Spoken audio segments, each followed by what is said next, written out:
Mr. Muhammad Luminda and I am your news anchor. Good day, Bangsamoro, Autonomous Region, and Muslim Mindanao. Good day, Cotabato State University. 1987 Administrative Code, Executive Order 292. For the information of everyone, Executive Order number 292, also known as the Administrative Code of the 1987, was a significant piece of legislation enacted by President Cory Aquino, or the former President of the Philippines, in 1987.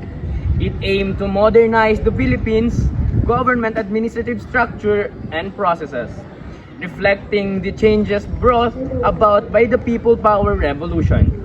The order served as a comprehensive framework for governance, encompassing various aspects of government organization, function, and procedures. And before we start, for the other details about this 1987 Administrative Code Executive Order number 292, may I discuss or allow me to discuss why they've corrupted the passage under the President Aquino.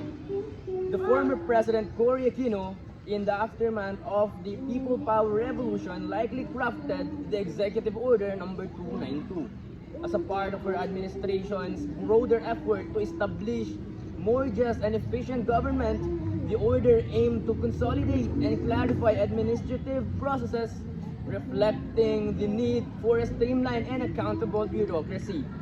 Its passage through the legislative process would have involved review and approval by relevant government bodies.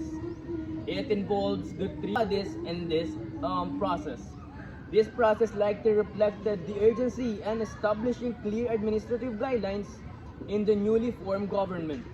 The order focused on sovereignty and general administration, underscores its importance in establishing the foundations of the new administration. And for the more details and information about this administrative code, the more details would be discussed by my groupmate, Tatu Calido. Tatu.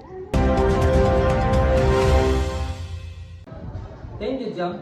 Distribution of power of the government. The executive order details the division of power among the different branches of the government. It clarifies the respective roles and responsibilities of the executive, legislative, and judicial branches. This delineation aims to prevent overlaps and conflict of authority. The order emphasizes the principle of check and balance to maintain and balanced distribution of the power.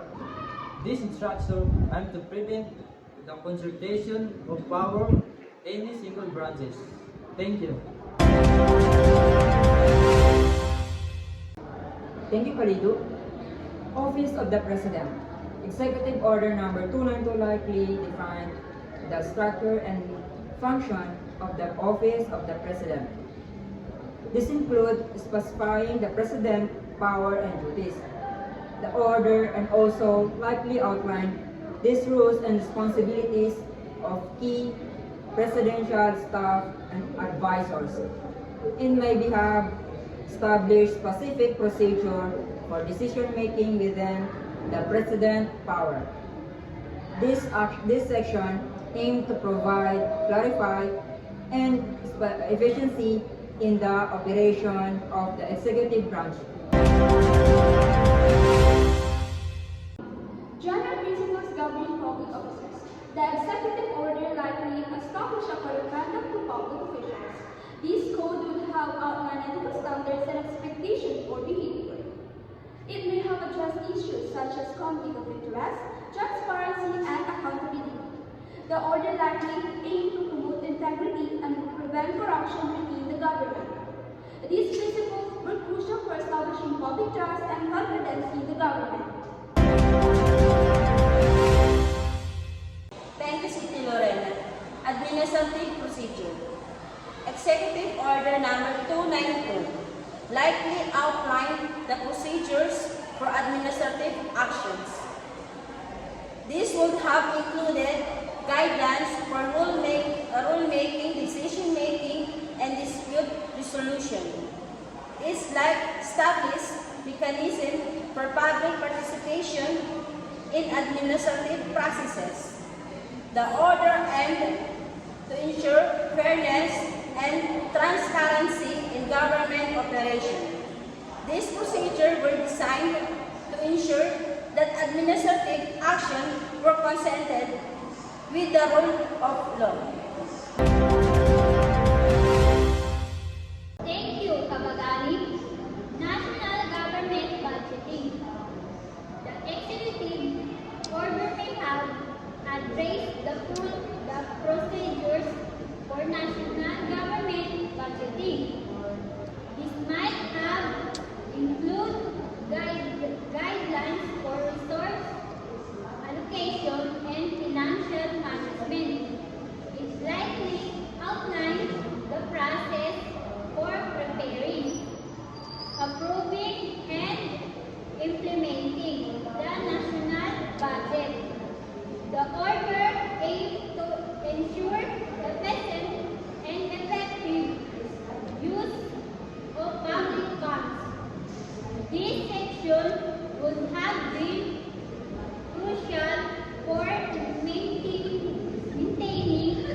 fiscal responsibility. Thank you, Raika. Administrative relationship. Executive Order Number 292 likely defines the relations between different government agencies and departments. This would have included guidelines for interagency cooperation and coordination. It might have established mechanisms for resolving interagency disputes. The order aims to promote efficiency and effectiveness in government operations. This section was critical for ensuring a cohesive and well-functioning government. Thank you, newscasters. But before we end this news, allow me to read the sovereignty and general administration like what I've said earlier. So, Executive Order 292 likely asserted the government sovereignty by outlining the framework for its administrative function. This framework defined the scope of government authority and the principle governing its action. The order would have established the chain and command and clarified responsibilities within the government structure. It's likely addressed issues and accountability, transparency in government operations. The overall goal was to ensure effective governance and the protection of the national interest. And that's all for today's news. Again, I am Jamil Ashir Muhammad Luminda, your news anchor. Audio Jungle.